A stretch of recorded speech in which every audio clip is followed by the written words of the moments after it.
Pemirsa, jumpa lagi bersama saya Forestia Sartika, dan pada hari ini saya berkesempatan secara langsung untuk berdiskusi bersama Ketua Umum Partai Gerindra dan juga Menteri Pertahanan Republik Indonesia, Bapak Haji Prabowo Subianto. Apa kabar Bapak? Alhamdulillah sehat, alhamdulillah. Kegiatannya apa aja di tengah COVID saat ini, Pak? Ya tetap kita kerja terus, tentu dalam keadaan waspada dengan protokol kesehatan. Betul. Ya, tapi kita harus kerja terus karena negara tidak berhenti. Ya. Kehidupan kenegaraan harus jalan, pemerintahan harus jalan. Jadi ya dengan segala risiko, dengan kewaspadaan yang tinggi, tapi kita harus tetap bekerja. Gitu. Betul. Kegiatan apa saja sih Pak sehari-hari yang biasanya dilakukan pada saat pandemi saat ini, Pak? Ya tetap kita harus ke kantor, harus memimpin rapat, merumuskan kebijakan, mengadakan perencanaan ke depan, merumuskan strategi. Jadi ya banyaklah pekerjaan yang harus kita laksanakan. Dan kan sekaligus saya juga ketua umum partai, jadi harus mengendalikan partai, memimpin partai, dan merumuskan strategi politik partai, dan sebagainya. Nah, sebelumnya saya mengucapkan selamat kepada Bapak Prabowo Subianto yang terpilih kembali menjadi Ketua Umum Partai Gerindra. Saya lihat susunan kepengurusan dari Partai Gerindra itu saya lihat banyak yang muda-muda. Alasannya apa nih Pak? Saya kira alamiah ya, kita memang harus siapkan kader-kader muda, mereka yang harus ambil alih pada satu saat tidak terlalu lama. Jadi memang saya dari dulu selalu berkeyakinan bahwa orang-orang muda dengan kapasitas yang tinggi, dengan kemampuan yang tinggi, harus diberi kesempatan. Kalau diberi kesempatan, mereka cepat matang dan akan menjadi pemimpin-pemimpin yang baik. Jadi memang sengaja saya ingin semacam ya boleh dikatakan peremajaan atau ya lebih mempercepat anak-anak muda untuk tampil. Baik, saya lihat di beberapa publik selama 1 tahun Bapak Prabowo Subianto menjabat menjadi Menteri Pertahanan. Kenapa tidak banyak statement yang keluar di media, Pak? Apa ada strategi komunikasi khusus? Ya, begini, saya kebetulan ya diberi kepercayaan untuk menjabat sebagai Menteri Pertahanan Republik Indonesia. Jadi pertahanan itu adalah suatu bidang, suatu sektor yang sangat penting dalam bernegara. Ya. Bahkan menurut saya dan menurut Undang-Undang Dasar, ya, dalam tujuan nasional kita pertama, ya, dalam pembukaan Undang-Undang Dasar kita, tujuan nasional yang pertama disebut adalah melindungi segenap tumpah darah, ya kan? Jadi melindungi ya itu fungsi pertahanan. Jadi yang pertama disebut loh, sebelum tujuan nasional kedua, ketiga dan keempat. Ya. Jadi ini artinya apa? Memang negara didirikan pertama untuk melindungi rakyatnya. Betul. Ya, rakyatnya dilindungi berarti wilayahnya harus dilindungi. Tidak mungkin rakyat hidup tanpa wilayah, tanpa bumi, kan begitu. Jadi dengan begitu pentingnya sektor pertahanan itu juga kan hakikatnya adalah menjaga kemerdekaan kita, kedaulatan kita dari ancaman dari luar, dari negara asing. Negara asing tapi sering memakai orang dalam. Ya, jadi kita juga nggak bisa bilang, oh kita jaga perbatasan saja. Nah, dalam hal ini masalah security, keamanan, masalah katakanlah kerahasiaan itu sangat penting. Jadi salah kalau Menteri Pertahanan banyak bicara, kan begitu, ya kan? Saya nggak boleh cerita, oh kekuatan kita segini, kita akan begini, kita akan beli alat ini, itu nggak benar. Nanti orang-orang yang tidak suka sama Indonesia, yang punya niat tidak baik, akan tahu. Jadi ini memang demikian, tapi ya pada saatnya saya akan bicara ya, tapi intinya itu. Jadi tidak boleh terlalu banyak bicara, tapi memang rakyat sendiri saya kira menyadari bahwa fungsi pertahanan sangat penting, ya. Dan selalu ini debat, dilema, yang mana duluan, ya, keamanan atau kesejahteraan, ya kan, mau aman atau mau kaya, ya kita mau dua-duanya, tapi yang mana dulu? Coba pikirkan, kalau kita mau kaya tapi nggak aman, ya kekayaan kita diambil, kan begitu. Untuk apa kita bangun, tapi tidak aman negara? Ya, ini kunci. Banyak negara sekarang sedang debat tentang ini. Yang mana duluan? Menurut saya justru kita harus seimbang. Tapi yang pertama, ya ini banyak negara loh di seluruh dunia bahwa masalah keamanan syarat untuk kesejahteraan. Kalau tidak aman nggak mungkin sejahtera. Sampai kita lihat negara Amerika Serikat, negara yang katakanlah saat ini dianggap terkuat, dan memang terkuat, anggaran pertahanannya itu adalah untuk banyak waktu, 60% dari seluruh APBN mereka untuk pertahanan. Ya, sekarang turun 50%, sekitar 50% dari seluruh APBN Amerika untuk pertahanan. Bayangkan, ya, kalau Singapura, kalau tidak salah sepertiga. Negara yang hanya, ya negara itu kan sebesar Bogor sebetulnya kan, ya kan? Jumlah penduduknya 5 juta orang, tapi mereka menilai kemerdekaan mereka, kedaulatan mereka sangat penting sehingga 30% anggaran APBN-nya 30% untuk pertahanan. Ya. Kemudian dari produk nasional, produk GDP yang disebut orang, produk domestik bruto, ya, totalitas itu, mereka sudah, Singapura saja 3% dari GDP mereka. Kalau kita nggak sampai 1%. Ya, ini yang saya ingin taruh dalam konteks, ya. Yang mana duluan, security or prosperity? Menurut banyak orang, untuk apa you prosperity, you bangun, nanti ini dicuri orang. Ya kan? Nanti ada pulau kita dicaplok. Nanti ada lautan kita dicaplok. Kenapa? Di sekitar pulau itu banyak minyak, banyak gas. Di lautan itu banyak minyak. Ini kan dibutuhkan untuk kesejahteraan rakyat. Betul. Ya, jadi ini kadang-kadang sangat sulit karena banyak orang-orang pintar di Indonesia, waduh, untuk apa pertahanan? Ya kan? Yo, pertahanan ini syarat untuk kesejahteraan. Ya. Rakyat butuh kesejahteraan, tapi rakyat juga harus butuh keamanan. Selama ini menjadi kesulitan Bapak menjadi Menteri Pertahanan itu apa, Pak? Saya kira kesulitan, tantangan itu pasti ada. Ya, memang di Indonesia ini ada budaya yang saya lihat, ya ini sudah nggak tahu dari mana menaul, terutama para birokrasi, ya dah. Kita butuh birokrasi yang baik, kita butuh birokrat. Tapi ada juga sementara saya lihat yang sudah menjadi pameo ya. Kalau di Indonesia ini, apalagi di banyak birokrasi, kalau bisa dibikin susah, kenapa dibikin gampang? Gitu. Ya kan? Kenapa kalau bisa dibikin rumit, kenapa dibikin sederhana? Ya, tapi presiden marah-marah gitu loh, ya kan? Ya kadang-kadang susah itu. Kalau Anda tanya kesulitan, ya menghadapi mental-mental semacam ini, ya kan? Jadi di depan siap pak, di belakang, ya kan? Nanti Anda cari alasan, pandai-pandai itu banyak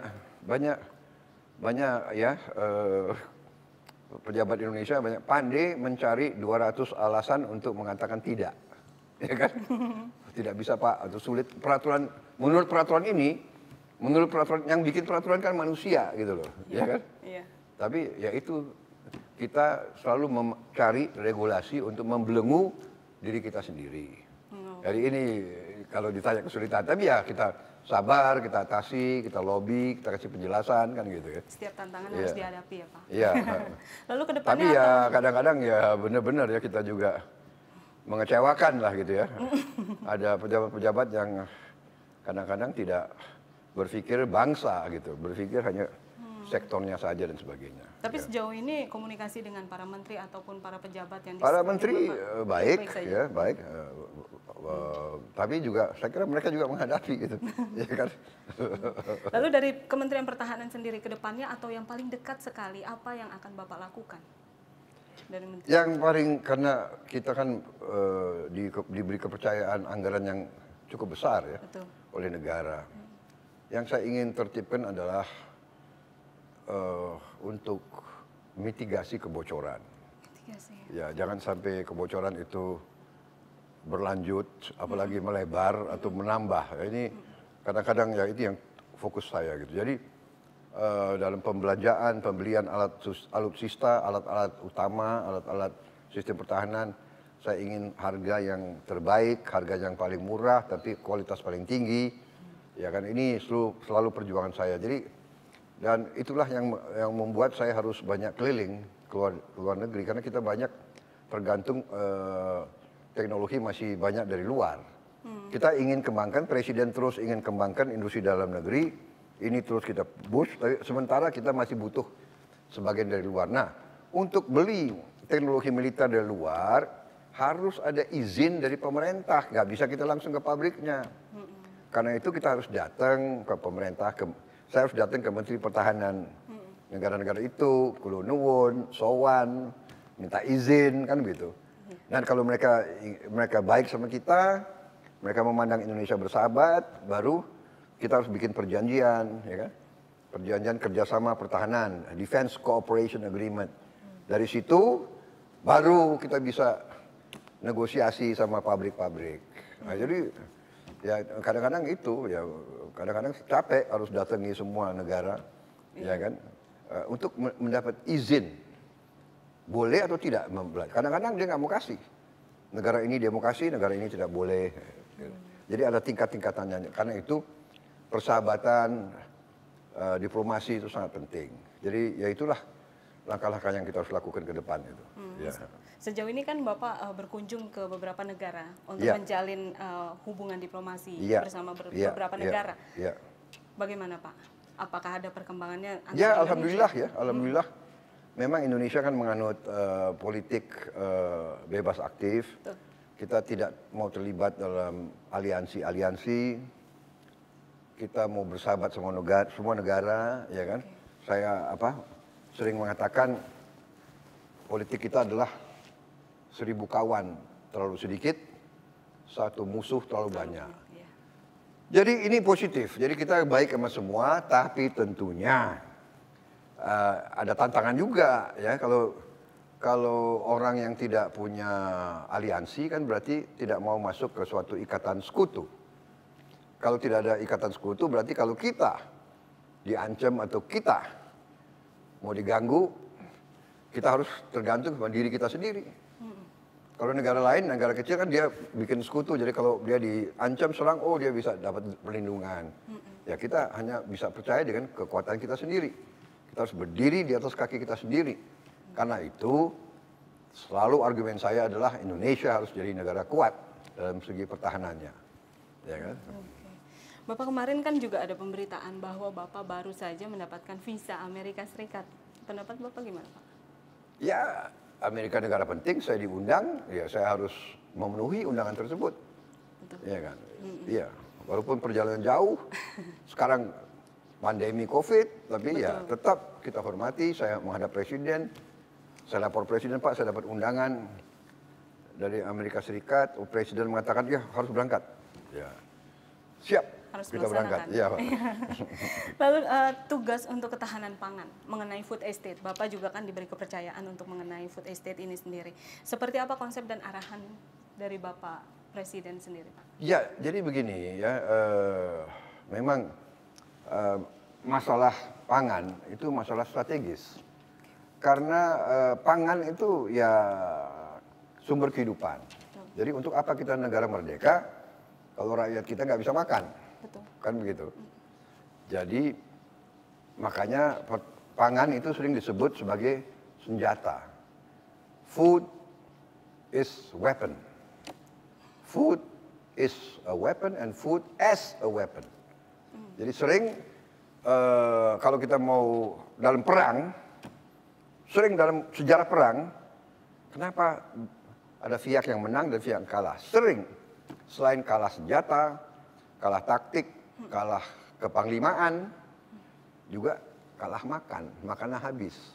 Yang ini banyak makanan, yang ini nggak punya makanan. Yang nggak punya makanan kalah. Ya kan? Bener nggak ya? Tentara mau beraninya bukan main kalau nggak makan, bagaimana? Ya, jadi makanya tidak aneh kalau presiden memandang pangan itu juga bagian dari pertahanan. Dalam keadaan darurat. Ya, jadi beliau menunjuk saya untuk ikut membantu mengurusi, membina pembangunan, pembentukan cadangan pangan strategis. Cadangan. Jadi bukan, ya jadi salah kalau ada pandangan, oh Menteri Pertahanan mau mencampuri urusan pertanian. Tidak. Kita dukung. Jadi Menteri Pertanian, monggo silakan. Bulog silakan, kita cadangan.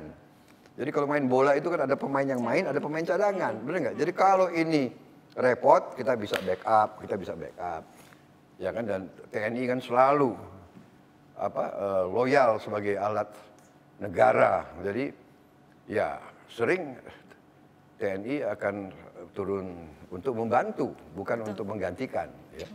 Lalu apa sih perbedaan untuk food estate di era sebelumnya dengan yang di era saat ini, Pak? Ya, saya kira sekarang ya Presiden kita sudah melihat secara keseluruhan. Beliau juga dapat katakanlah warning dari PBB, FAO bahwa tahun 21 ini cuaca mungkin tidak stabil, mungkin ada kemarau panjang, berarti bisa ada kelangkaan pangan di kawasan tertentu di Asia Tenggara. Untuk itu beliau sudah jauh ke depan ingin menyiapkan suatu cadangan pangan. Dan tekniknya atau caranya adalah untuk membuat food estate, kawasan yang cukup besar supaya ada economy of scale, efisien, modern, teknologi di tempat-tempat yang sedikit penduduk, mungkin di bekas hutan-hutan yang rusak, kita rubah jadi kawasan produktif. Jadi ini saya kira arahnya itu. Sinergitas bersama para menteri yang lainnya juga. Oh iya, Menteri Pertanian, PUPR, ini yang di depan itu kan, PUPR, PSO dan sebagainya. Menteri LKH, ya Lingkungan Hidup dan Kehutanan, habis itu Menteri KKP, Kelautan, ini semua kita berpikir ke arah situ. Ya. Baik. Bapak, nanti kita akan lanjutkan kembali usai jeda berikut ini.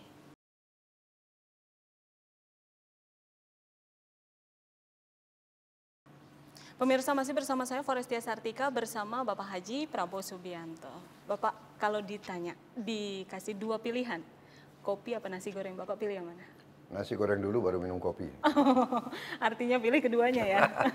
Alasannya apa? Kenapa nasi goreng dulu? Nasi goreng saya dari kecil saya suka nasi goreng. Nasi goreng. Tapi saya kurangi sekarang. Saya mau ya kadang nggak terlalu sehat kalau terlalu banyak. Iya, betul sekali. Pak, kita lanjutkan kembali ya. Banyak yang beranggapan setelah masuk ke pemerintahan pada saat ini dan Bapak menjabat menjadi Menteri Pertahanan Republik Indonesia, kenapa tidak lantam lagi seperti dulu, Pak? Lantang, jadi begini, kita sebagai pemimpin, kita harus mengerti dan kita harus tahu, ya kan, peran apa di saat apa dengan cara apa, ya.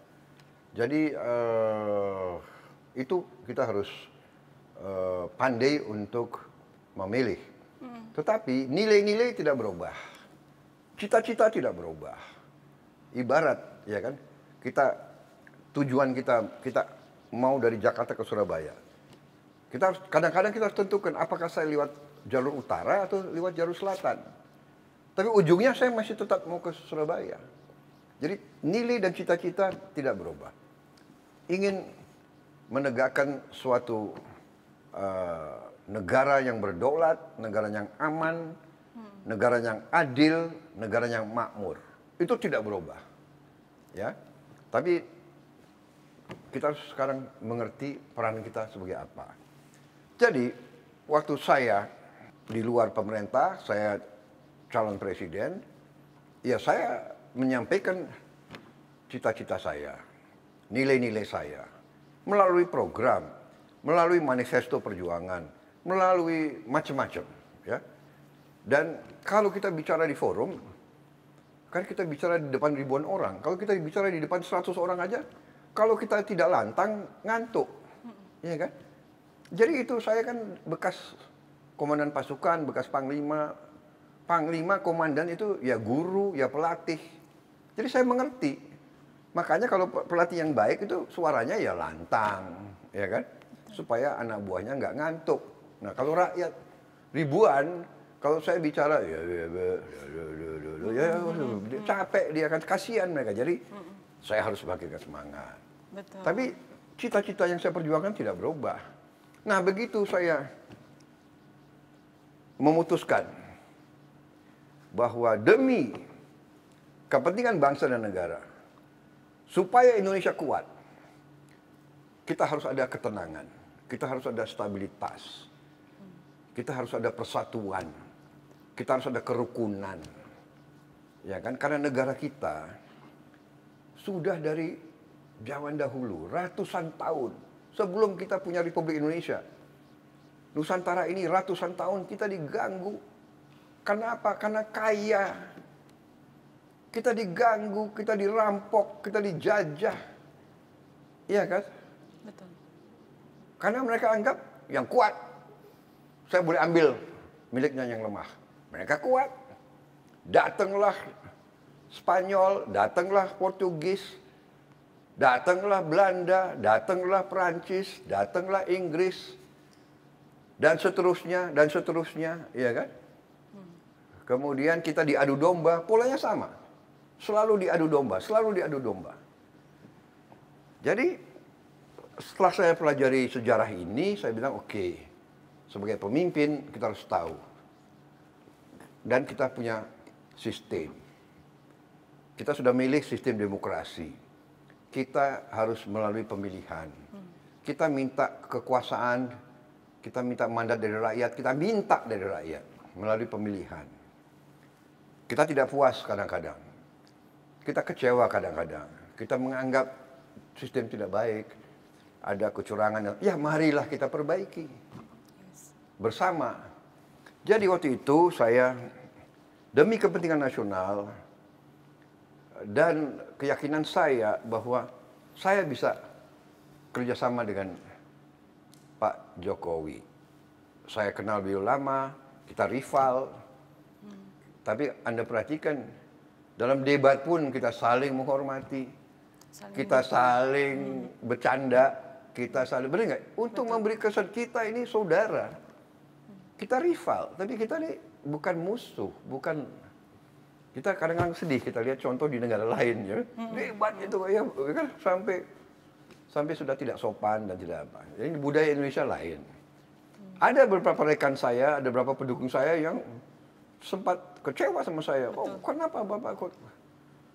Ya, tapi pribadi saya ya seperti itu. Jangan kamu dikte saya. Saya memang banyak orang anggap saya keras dan sebagainya. Ya, tapi saya juga merasa bahwa pemimpin itu harus memberi citra kesejukan dari dulu saya. Ya. Nah, jadi waktu itu saya lihat dan saya putuskan, oke, kita rekonsiliasi, kita gabung. Dan kita kasih kesempatan Pak Jokowi untuk memimpin. Di awalnya saya sebenarnya tidak berharap jabatan apa saja, ya kan?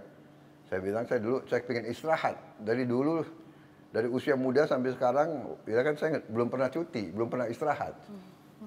Tapi akhirnya demi kepentingan nasional, saya diminta masuk. Dan saya bilang oke, kalau saya masuk, saya merasa bahwa saya mengerti bidang pertahanan, ya kan? Saya mengerti, saya paham, saya kuasai. Dan akhirnya beliau beri saya kehormatan, kepercayaan, saya menjadi Menteri Pertahanan. Dan setelah saya masuk kabinet, saya lebih lihat bagaimana beliau kerja, dan saya yakin bahwa niat beliau baik. Saya bukan sok ngolor di sini atau apa, saya yakin beliau nasionalis, beliau mikirin rakyat, ya kan? Bahwa setiap pemimpin kadang-kadang ada, kalau istilah orang barat, bubble. Ya. Setiap pemimpin itu muncul, pasti ada bubble. Ada lingkaran, yang maksudnya melindungi. Tapi kadang-kadang melindungi, kadang-kadang juga, ya budaya orang Indonesia kan begitu kan.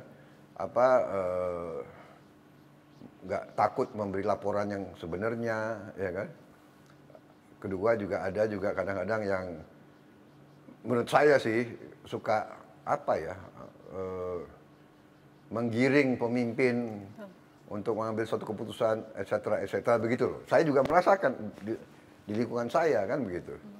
Ada orang yang ngaku, ini petunjuk Pak Prabowo Subianto, ya kan? Ini petunjuk Ketua Umum Gerindra, padahal tidak lewat saya. Kadang-kadang ngaku, ya, dan ada juga yang umpamanya dia sok menjadi filter gitu loh. Kadang-kadang ya kan surat-surat ke saya nggak disampaikan. Undangan saya diundang kemana nggak disampaikan. Jadi pihak yang undang kan banyak kecewa. Bilang, oh Prabowo nggak menghormati saya, Prabowo nggak menghargai saya. Padahal surat undangan itu nggak sampai. Nah ini kejadian ya. Ini saya dulu Panglima, saya habis itu Ketua Umum HKTI, saya juga pemimpin perusahaan, saya juga pengusaha, saya mimpin organisasi, sering terjadi begitu.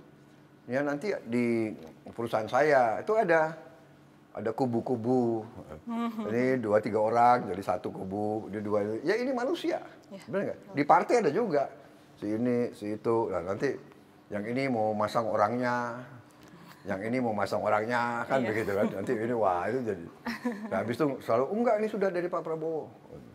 Padahal enggak gitu loh, ya kan? Padahal nyatanya enggak, tidak sama ya itu sekali. dari zaman Pak Harto begitu kan begitu. Okay. Ya, pemerintah juga gitu, dari zaman Bung Karno begitu. Saya kira dari zaman Gajah Mada begitu.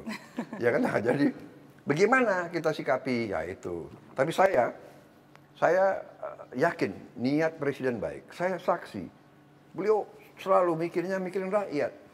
Jadi ini kadang-kadang yang salah persepsi gitu loh. Bahwa tentunya banyak lobby. Ya di Amerika Serikat juga banyak lobby, ya kan? Betul. Supaya dapat dukungan presiden untuk ini, untuk itu. Ya. Jadi inilah ya kita harus bekerja. Ya.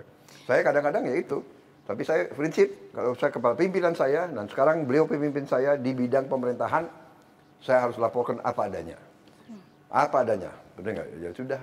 Tapi yang kita lihat sekarang antara Bapak Jokowi, Bapak Presiden dengan Bapak Prabowo Subianto itu hubungannya sudah sangat erat. Dan lembaga survei juga berbicara mengenai Bapak Prabowo. Tanggapan Bapak seperti apa? Banyak lembaga survei yang malah justru sangat-sangat menyukai Bapak Prabowo Subianto pada saat ini yang bergabung di pemerintahan. Ya begini ya, saya ini terus terang aja ya, saya ini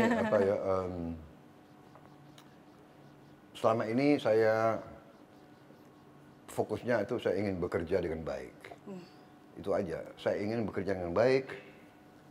Jadi saya tuh kadang-kadang ya tidak terlalu pelajari ya survei itu. Karena survei ini juga kadang-kadang menakutkan, benar nggak? Kalau kita dikasih angka baik hari ini, besok bisa enggak, kan gitu kan? Benar nggak? Ya, benar nggak? Ya. Jadi itu juga menjadi beban. Ya.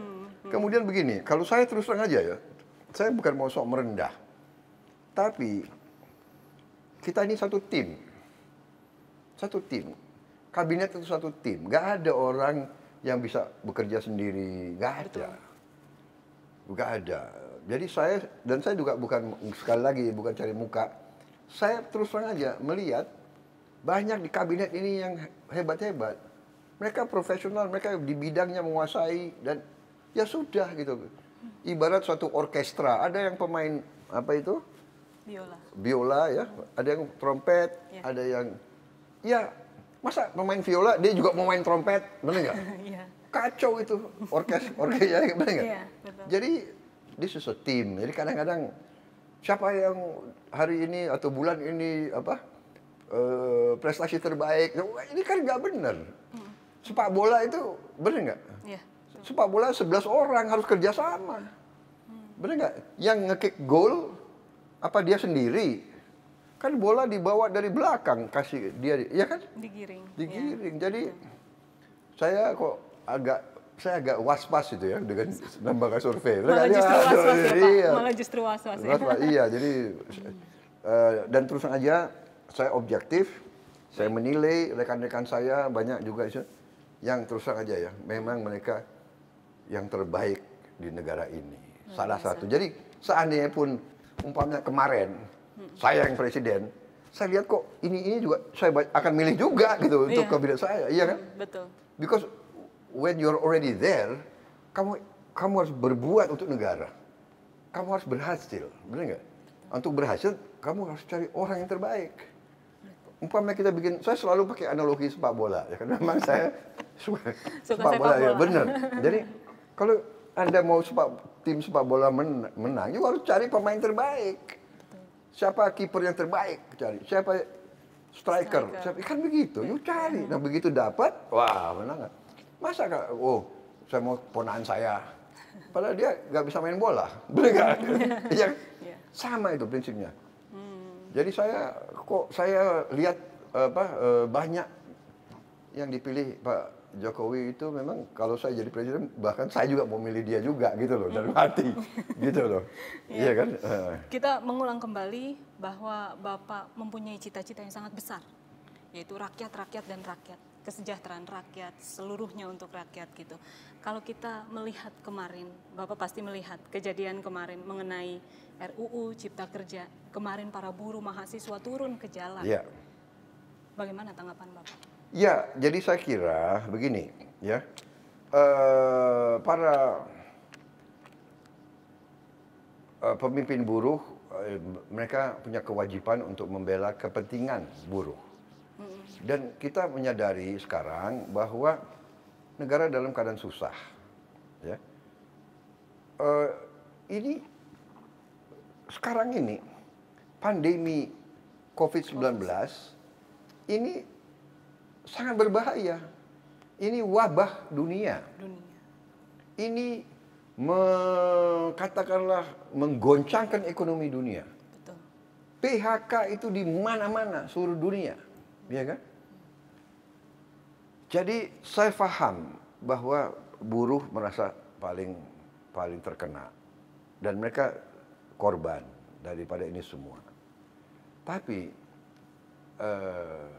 niat pimpinan, presiden, niat pemerintah justru ingin segera mengatasi ini. Ya. Dan untuk mengatasi ini dicarilah semua upaya dan kiat untuk mengurangi hambatan-hambatan yang bisa membuat lambat kebangkitan ekonomi. Ya kan? Dengan COVID-19 ini terjadi penurunan drastis di bidang pariwisata. Betul. Iya kan? Pariwisata. Berarti berapa karyawan hotel yang terancam atau sudah PHK ya. dan di mana-mana tuh. Kemudian perusahaan-perusahaan jasa lainnya, jasa angkutan. Kemudian permintaan juga turun. Kemudian ini semua jadi satu, bukan hanya kepada kita. Negara lain sangat parah. Tapi memang buruh itu korban. Dan kita memahami ini. Ya kan, jadi ini kadang-kadang suatu dilema, ya kan, katakanlah buah si malakama. Kita mau bantu buruh sekarang dan semua yang sulit tidak hanya buruh. Ada orang yang tidak di pabrik kerja, dia kerja seharian, tukang gunting rambut. Gunting rambut. Ada tukang kaki lima, soto dan sebagainya. Ya kan, dengan COVID orang takut banyak yang nggak belanja. Mereka bagaimana seharian? Siapa yang melindungi mereka? Semua terkena. Nah, presiden itu selalu membela rakyat kecil. Jadi kalau kita lihat stimulus semua itu kan maksudnya itu. Nah, kita mengakui presiden juga marah, beberapa pejabat dan beberapa birokrat yang tadi saya singgung tidak tanggap bahwa ini keadaan darurat. Jadi mereka itu kerja mungkin as if situasi biasa, ya kan? Jadi banyak bantuan-bantuan itu kurang cepat sampai, ya kan? Jadi banyak sekarang ini yang kemarin demo itu belum baca hasil Omnibus Law itu. Dan banyak hoax. Banyak hoax di mana-mana. Seolah ini nggak ada, itu nggak ada, dikurangi. Dan saya ingin memberi peringatan, hoax ini berarti ada yang ingin menciptakan kekacauan. Betul. Nah, ya kan? Dan saya punya suatu keyakinan ini justru berasal dari luar negeri.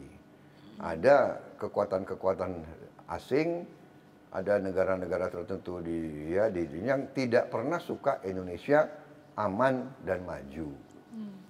Itu. Jadi ya ini, jadi kadang-kadang tokoh-tokoh kita lihat benar, dia yakin dia benar, dan tapi dia lakukan sesuatu, dia tidak sadar sebetulnya ini permainan orang lain. Dan kita selalu, saya tadi katakan dari ratusan tahun yang lalu, selalu diadu domba. Ya kan? Undang-undang Cipta Kerja tidak hanya tentang itu, tapi beberapa 11 kalau ya, ada 11 klaster. Ya. Ada penyederhanaan perizinan tanah. Betul. Ada juga persyaratan investasi yang juga dimudahkan, ketenaga kerjaan. Nah, ini. Kemudahan dan pelindungan UMKM sekarang. Jadi koperasi cukup kalau tidak salah 9 orang. Dan tidak perlu ada izin, hanya pemberitahuan saja.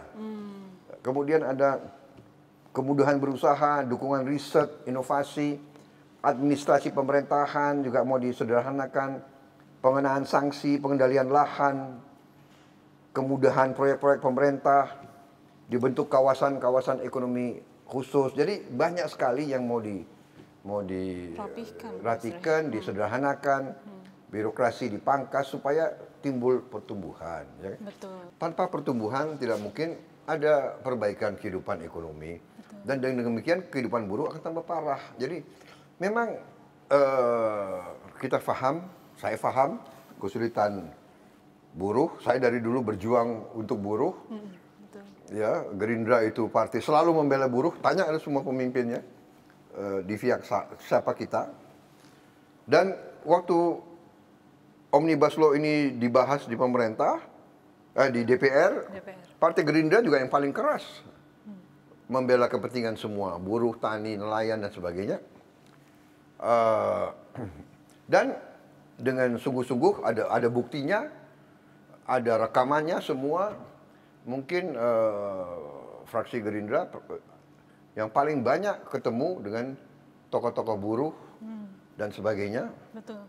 Dan bisa dikatakan dari permintaan tuntutan buruh 80% sudah diakomodasi di dalam Omnibus Law ini, Undang-Undang Cipta Kerja ini. 80%. 80%. Ya, kita tidak bisa 100%. Ya, namanya politik negara, kadang-kadang kita harus mengerti, kita ada kebutuhan ini, kebutuhan itu, ada keperluan, ya kan? Kita butuh investasi dari mana-mana. Dan kita harus tahu di zaman sekarang, di era global ini, perusahaan itu gampang dia pindah. Pabrik-pabrik sudah diasuransi. Jadi kalau mau mogok, mau dibakar, mau diduduki, si pengusaha tinggalkan aja. Pabriknya sudah diasuransi kok. Mana dia mungkin untung. Pabriknya aja disuruh bakar atau suruh apa, dia pindah. Modalnya pindah, transfer pakai digital, modalnya sudah pindah ke Vietnam, pindah ke Kamboja, pindah ke Thailand, pindah ke India, pindah ke Bangladesh. Jadi sekarang ini, saya tahu ini buah si mereka dilema. Jadi pemimpin buruh ini dilema. Dia mau bela buruhnya, tapi kalau dia terlalu kencang, si pengusaha pindah. Tidak hanya pengusaha asing, pengusaha Indonesia pun pindah. Sekarang sudah ada pengusaha-pengusaha Indonesia yang ada di India, yang buka pabrik di Nigeria, yang ada di Mesir. Jadi ini dunia ini sudah semakin kecil. Modal itu cepat pindah. Nah ini yang harus disadari oleh teman-teman, kawan-kawan buruh. Jangan emosional, jangan cepat marah, jangan ya kan? Anarkis. Jangan mudah untuk mau bikin aksi massa sehingga munculnya adalah vandalisme. Vandalisme, betul. Ya kan? Nah, kalau nanti yang dibakar sarana umum. Publik, ya. itu kan dibangun dengan uang rakyat. Betul, betul. Untuk kepentingan rakyat dibakar. Jadi coba itu anak-anak itu pikirkan. Saya nggak yakin ya itu dari para mahasiswa atau para pemuda. Ini pasti ada yang mengakomodir. Ada dalangnya. Ini pasti anasir-anasir ini. Ya kan? Ini pasti anasir juga yang dibiayai oleh asing. Nggak mungkin seorang patriot mau bakar milik rakyat. Betul. Kalau mau demo silakan. Demokrasi itu boleh demo, bawa ini jalan, bawa demo. Dibuka. Masa bakar milik rakyat, ya kan? Benar nggak? Jadi kalau sudah begitu kita sangat-sangat waspada. Ya, jadi ini sikap saya. Jadi dan 80% sudah tercapai. Ya kan 10% lagi, 20% lagi kan masih bisa diperjuangkan. Masih banyak cara, ya kan? Betul. Ada judicial review ke MK, ada lagi negosiasi sama pengusaha-pengusaha. Ya. Kalau mau 100%, kalau tidak, ya kan ini kan tidak bijak. Betul Ya, sekali. jadi itu himbauan saya kepada teman-teman. Kita mengerti ini kesulitan kita bersama. Ya kan, kita harus atasi COVID-19 dulu. Masa menganjurkan anak-anak muda itu untuk demo, berjalan, ya. saya lihat banyak nggak pakai masker, Ya, dan kalau pakai masker pun kan nanti bersentuhan dan kawannya terlalu dekat. Ini kan sebetulnya ya Anda mencelakakan anak-anak kita, benar nggak? Betul sekali. Ini yang dalang ini tidak bertanggung jawab sama sekali. Saya sangat prihatin, ya kan? Ini kan lagi COVID. Cobalah kita sabar, kita atasi dulu, kita perbaiki, ya kan? Kita coba kalau nanti undang-undang ini tidak bagus, kalau pelaksanaan tidak baik, ya bawalah ke judicial review, bawa ke Mahkamah Konstitusi. Betul. Sudah berkali-kali kok dalam sejarah terjadi, ya kan? Betul sekali. Jadi marilah kita berpikir dengan tenang, ya, dengan sehat, dengan kekeluargaan. Tapi saya lihat sebetulnya sebagian besar pendemo itu juga masih baik gitu. Kemarin saya juga agak terperangkap dengan masa Kerumunan massa, iya, ya. tapi mereka buka jalan, ya masih banyak yang apa itu? Masih bisa jalan Iya, lalu lalang. Iya, dada ke betul. saya, jadi iya kan? Mungkin dia lihat mobil saya, ya kan? Bahkan anak-anak itu ada juga yang hormat, jadi Ada juga yang saya hormat. kira mereka itu niatnya baik itu anak-anak tuh ya, tapi ada yang panas-panasin ya. Betul sekali. Nah, dengan Gerindra mendukung secara penuh dengan rancangan Undang-Undang Omnibus Law ini, apakah Bapak ada arahan khusus kepada pimpinan Gerindra? Ya, jadi gini, kita mendukung, tapi kan kita juga menyaring. Tidak kita dukung begitu, Anda boleh tanya, ya kan? Jadi banyak sekali juga kita kurangi yang terlalu liberal, ya kan? Jadi memang banyak kalangan kita juga yang masih gandrung dengan liberalisme gitu loh ya. Disangka tiap kesulitan diatasi dengan liberal, tiap itu liberal, ya kan? Ya, saya agak berbeda dengan itu. Ya, kita tidak perlu terlalu, ya kan, liberalistis, ya kan? Kita juga perlu pemerintah yang arahkan, yang driven gitu loh. Ya. Betul sekali. Kita punya kekuatan kok, negara kita sangat kuat, tapi memang kita punya kelemahan juga, ya kan? Nah ini kita tutup kelemahan kita, baru kita nanti bangkit. Baik Bapak, kita akan komersial break berikut ini.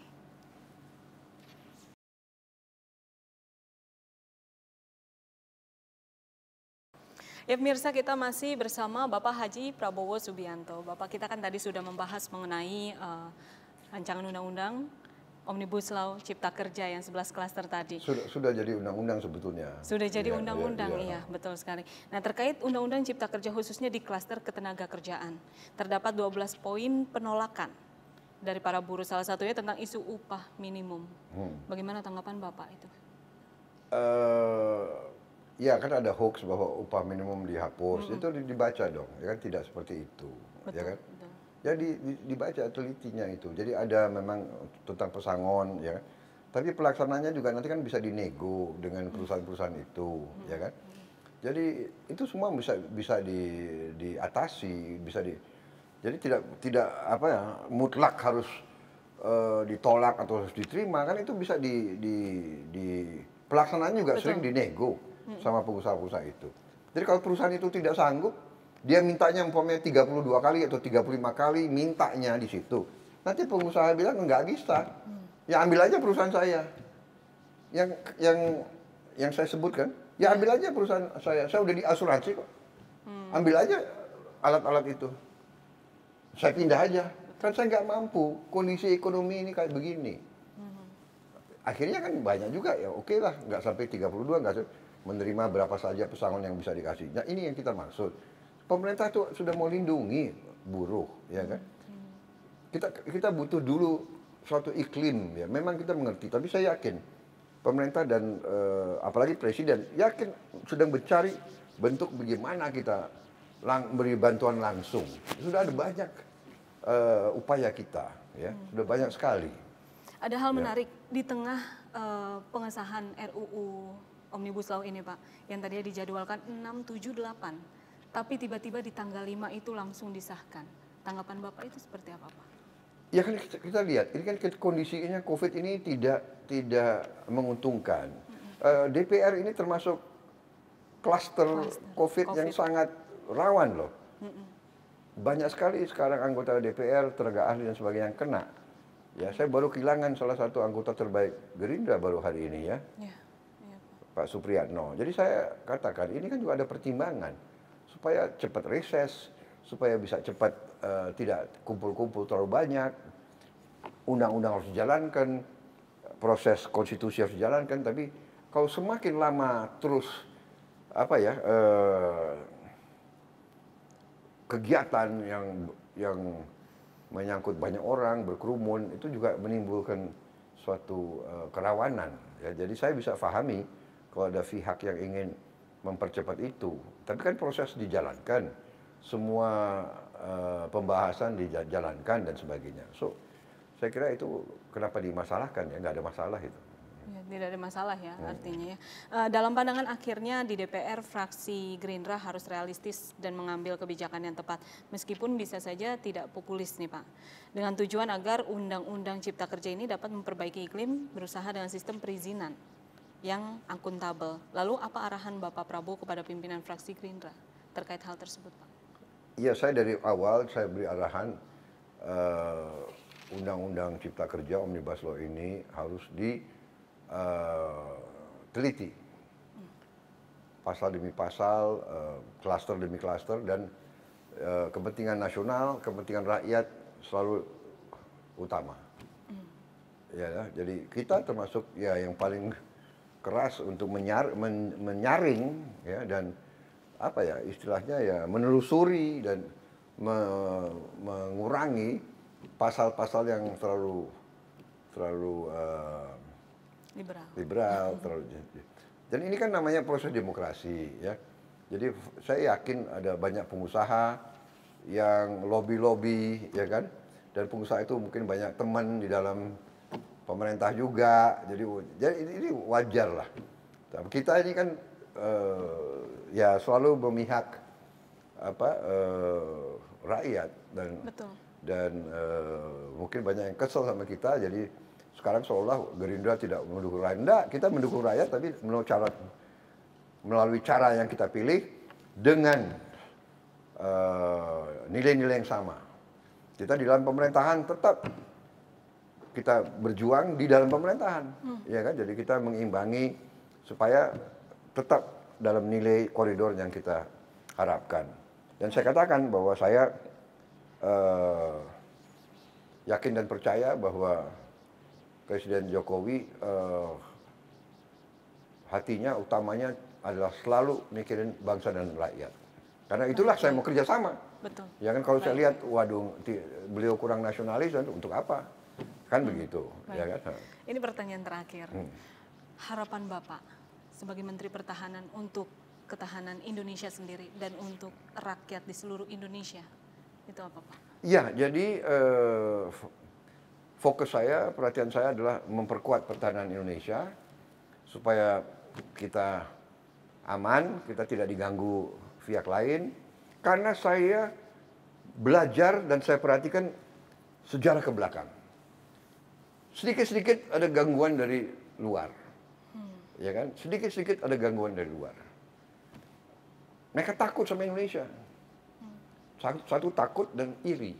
Indonesia ini besar. Kita sebesar Eropa, wilayah kita. Tanah dan air kita sebesar Eropa.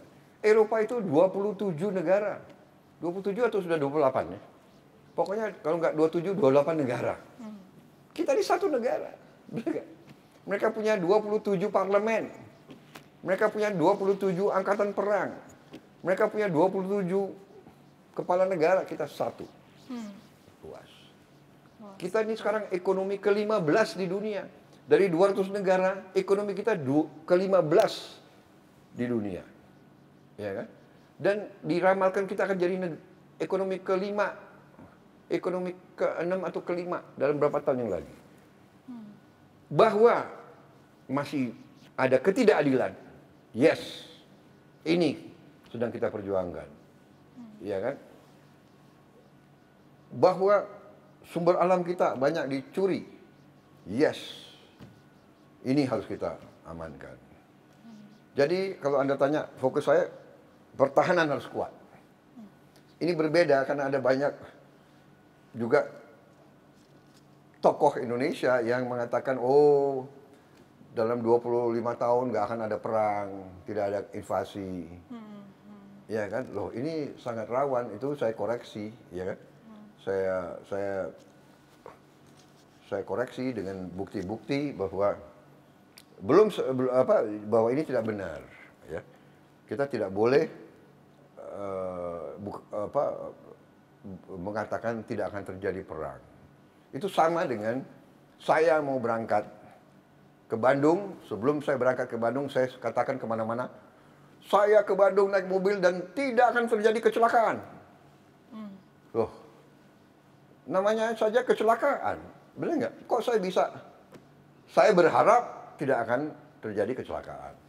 Saya berdoa tidak akan terjadi kecelakaan, ya kan?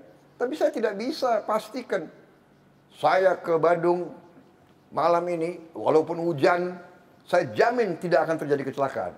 Ya, itu satu, itu adalah orang yang mungkin menurut saya tidak bijaksana dan sombong, ya kan? Kok tahu kamu nggak akan kecelakaan, benar kan? Itu sama. Kita tidak boleh sebagai unsur pimpinan di mana-mana, oh dalam 25 tahun tidak akan terjadi perang. Apalagi 25 tahun, dalam 1 tahun aja kita nggak tahu terjadi kok. Niatnya negara dan kekuatan lain kepada kita tidak tahu.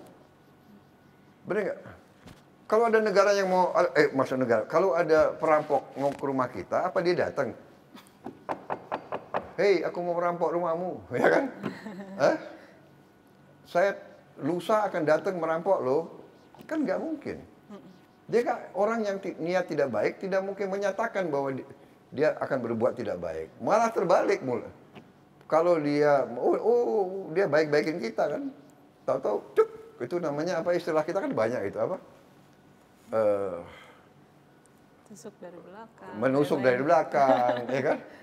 Menohok kawan seiring, ya apalagi ya, menggunting dalam lipatan, kan begitu kan? Jadi banyak kasus. Jadi itu ya, pertahanan harus kuat, harus ada kerukunan, harus ada sinkronisasi para pemimpin yang niat baik, itu harus bisa mengedukasi rakyat. Anak muda harus ditenangkan, diajar, dan sambil kita kerja keras untuk menciptakan lapangan kerja. Antara lain ini food estate juga begitu, ini akan menciptakan lapangan kerja. Kita buka lahan-lahan yang banyak, 1 juta hektar, 2 juta hektar, 3 juta hektar, 10 juta hektar, ini menyerap lapangan kerja. Ya kan? Ekonomi berjalan. Kawasan 30.000 hektar perlu 1 pabrik. Habis itu hasil pabrik perlu diangkut dengan kapal, dengan kereta api. Ini semua lapangan kerja semua. Harus ada pertumbuhan yang drastis, ya kan? Maksudnya presiden sangat strategik. Daripada kita uang yang susah kita import makanan dari luar, ya kan? Kita ciptakan uang itu beredar di Indonesia. Jadi rakyat itu punya pekerjaan. Ya saya berharap untuk rakyat bahwa rakyat itu percaya sama pimpinan bermaksud baik, percaya sama sistem kita berusaha dengan segala kekurangannya kita berusaha perbaiki sistem itu. Saya optimis dan saya berharap kita waspada, jangan mau diadu domba dan percayalah ujungnya ini tangan-tangan dari luar kita. Jadi kita harus waspada, kita perbaikilah kekurangan-kekurangannya bersama. Baik. Terima kasih. Baik, terima kasih Bapak Haji Prabowo Subianto atas waktunya pada hari ini untuk kita berdiskusi mengenai permasalahan dan juga isu-isu politik yang ada di Indonesia khususnya. Ya pemirsa, itu dia tadi diskusi saya bersama Bapak Haji Prabowo Subianto, Ketua Umum Partai Gerindra dan juga Menteri Pertahanan Republik Indonesia. Kita akan lanjutkan kembali untuk program-program selanjutnya bersama saya Forestia Sartika, pamit undur diri, terima kasih dan sampai jumpa.